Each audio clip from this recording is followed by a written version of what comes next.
Hey y'all, welcome back to Spirit of the Outdoors. Working on getting some more of these trees cut down. I didn't show any cutting the other day. My saw is having some trouble. The sprocket is wore out basically, and it's an 8-tooth sprocket, so I ordered one. Should be here sometime this week, but my dad has a lot more experience felling trees. Around here we say cutting trees, but felling timber, laying trees on the ground than I'll ever have. He's done it all his life. Like I said in another video, we haul pulpwood for a hobby. But we got them cut. I have several. This tree here is probably 50, 60 foot long at least. And I we cut 3 trees. One laying back here behind me, you see the top of. It was right here on the edge, easy to just cut and drop it. So what I'm gonna do now is cut these into the post lengths I want. I'm gonna take the biggest 2 posts and put them on my outside corners. And then I'll put the smaller post to the inside and lay that thing out. But I'm gonna cut my post to like 12-foot lengths and get everything laid out, get it all peeled, and we're gonna burn them here pretty soon. But anyway, I just decided I would film some of this. I had a package come today. Like I didn't have enough projects, I found a company that sells OD green paint. It's duck boat paint is what it is, and it's a very affordable for a gallon of paint. I think for a gallon of paint was $40-something. Time they shipped it here, it was 50. But if you find any decent paint now in an OD green color, it's a couple of $100. I'm gonna paint my pickup truck. The paint's peeling all off the hood. Well, anyway, I got an email that said, your paint's delivered. I looked around, I said, no. I said, no, it ain't him. So they'd put a picture of where it was delivered to, and it was down at my neighbor's house. I seen it sitting on the back of her truck, so I just walked down there and got it. I didn't see nobody around. I said, Lord, they just set it up on the back of a truck right at the back of the cow. I said, she'll be left, won't know it's there, and drove off, and it'd be scattered down the road somewhere. But I sent some shirts to a man the other day, and I sent them to a post office box. Well, I got them back today. And I looked up the tracking. They set at his post office box for like 5 days, according to the tracking, and then it's got refused on it. So I've emailed them. I can't get no email back. So I hope ain't nothing bad happened to them. You worry about stuff like that, you know, that, you know, I don't know what, if it says refused. I mean, I would have thought that if they just sent, they would have just sat there. But I guess with a post office box, they may not hold a package very long. I don't know how that works. I hadn't, but I'm concerned now. Maybe something's happened to the man, and, you know, his shirts, he's paid for them. I don't know what to do. Maybe in a day or two I'll get an email back. But you know, I was thinking about that. You get used to seeing people in the comment section and talking to them and conversing. All of a sudden they vanish. You know, I get attached to y'all. I know it's just communication, but I like to carry on and show out with you. But then when you think something might have happened to somebody, you know, it's quite concerning, you know. We like one big family here. Anyway, maybe it'll all work out in the end. Maybe it's just some minor mishap. Maybe I put a wrong number and sent it to the wrong box or something. I don't know. I looked at everything. I wrote down on the package what he give me, but you know, stuff happens, so I don't know. We'll see. But I got these trees cut. We're gonna get peeled on that. Hopefully we'll get this project started, get this back patio at least framed out. So through the rest of this week, I'm gonna be working on peeling this stuff. Today is Monday, and this is a pretty good sized tree, so You know, I mean, it's gonna leave pretty big posts. But now, I didn't just go down there and measure and pick the ideal tree. I'm cutting trees that's along these trails that go in, and they real close together, and they make it difficult for me to go through the woods right here if I got a disc or a bush hog on the back of the tractor. So I was kind of wanting to get them to widen that out, and that's why you see them trees we cut are right along that trail. But anyway, we'll get them peeled, topped out, and then I'll have to get all the brush piled up down there. I'll probably saw these limbs up into firewood lengths, and I'll just burn them out in front of my shed just as enjoyment having a firewood. I don't like to burn a lot of pine, and I don't burn it in my fireplace unless it's necessary, because it will soot up, and that is what will cause a fire here, a house fire. Now, I don't know. I know they burn a lot of pine in other parts of the country, and it's different pine. This yellow pine, it'll soot up bad in a chimney.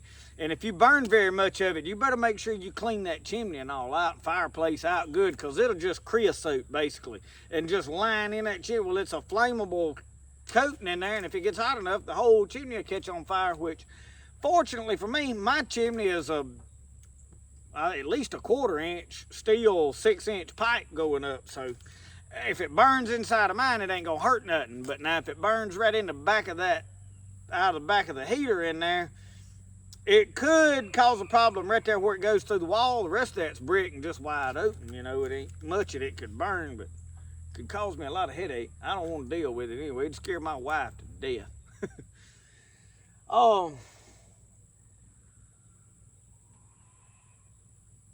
Another thing I wanted to mention, I've noticed here in the last little while, as the channel is growing like it's growing like crazy. I have got several videos that have, I guess you'd say, went viral, and picking up a lot of new people. I want y'all to know, y'all, I welcome all of you here. But as I welcome you, I want you to understand I do things my way here. We don't do a lot of safety here. I don't teach safety. My opinion, safety is just a removal of freedom. I encourage you, if you're unfamiliar with things, you need to be safe, but I don't do safety equipment and all this extras. So, the reason I say that, I had a man got on there the other day, wanted to scold me about just really got on me about blowing down the barrel of that rifle the other day, and I just got rid of him. Y'all, I'm not going to argue with people over here on it. I do things the way I want to do them because that's the best way to do things. Even if it's wrong, I'm going to about do it my way regardless till I see that it won't work. And y'all are that way too. That's why that saying is there. Because once you do things your way, you either know it'll work or it won't work. And then you can go on about finding a better way to do it if it don't work. If it does, well then, dang, you learn something. Your way works. But I'm not going to argue with people in the comment section over stuff, and I'm too old for y'all to be scolding me. If you got helpful advice, that's one thing. But when you start being ugly and trying to straighten me out, I'm not going to, that's just, all you doing is asking to get blocked. For a long time, I did mind arguing on the internet, but y'all, there's so many people on here now, I can't argue with everybody. I enjoy a good argument now. I don't mind arguing, but I don't have time to argue with everybody. And I'm pretty much not going to change my opinion on something unless it's just critical. I don't mind. I want y'all to give me advice, and if you do, hey, you ought to try this. But when you start talking ugly to me and start cussing, I'm done with you. If you use profanity in my comment section, you probably gone. That's just, I don't do it like right off the bat, say I see it, but if you start getting ugly with me or somebody else on here, I don't tolerate it. Life's too short for that. There's plenty of other channels for people like that to go watch, for me to have to allow it to go on here. So, I welcome all of you to comment, email me, write me. And I'm probably going to say some things you disagree with. I just about know for a fact that all of us are going to disagree on some things at times. And I like to pick. if you're gonna stay around here, you need to have tough skin, cause I like to prod and poke and pick on people, and if I know a bunch of people don't like me blowing down that barrel, I'll probably zoom the camera in on it next time I do it. Cause it ain't hurting nobody. I mean, if it endangers just me, that's fine, and it ain't a good practice for y'all to go do things. But you know, it really ain't that unsafe. It ain't like I'm blowing down the barrel of a loaded gun. After you just shot something and you seen the hole go in that target, you know it's empty. You know, I can't see where blowing down that barrel is that big of a danger issue. I mean, if a gun didn't go off, well, yeah, that's a whole horse of a different color. But anyway, I don't just be careless on here, but y'all, when I'm doing something the way I want to do it, you about know I'm going to do it that way anyhow. Roscoe, come in, son. He's been laid up in there while I was making pottery. We come down here late this evening and got these trees cut. I thought maybe we'd get a shower of rain, but I'm having to get the water hose out and water my turnip greens and my collard greens over there. They just we can't beg a rain shower around here. I don't know if I need to get out here and dance or what I gotta do to get a rain, but I thought it was gonna cool off this week. I looked at it, I thought the high was in the low 80s. I thought, man, yeah. And it's tolerable, but man, it's muggy, you know. That's the thing here, this humidity. Even when it's like 80 degrees, just sticky feeling out here. But I can deal with it. We got the trees cut, so I imagine I'm fixing to go up here and see if I can find me a bite of something to eat. About time for some supper. And I got to edit this video. I have still got to edit another video. Y'all, we had a good time the other night on that porch picking with J.R. Willis and Nikki. I've had several people ask me about the tie-dyed shirts. JR and Nikki are the ones that make the tie-dyed shirts. I've shared a couple of their videos making those shirts, and I had one on in my just-in-time video the other day. And that's, I had several people ask where I got them tie-dyed shirts. Well, JR and Nikki make them, and they will sell them to you. If get up with them. They got a good channel. Y'all go over there and check out JR and them. But I took them fishing the other day down there and caught some grunnel.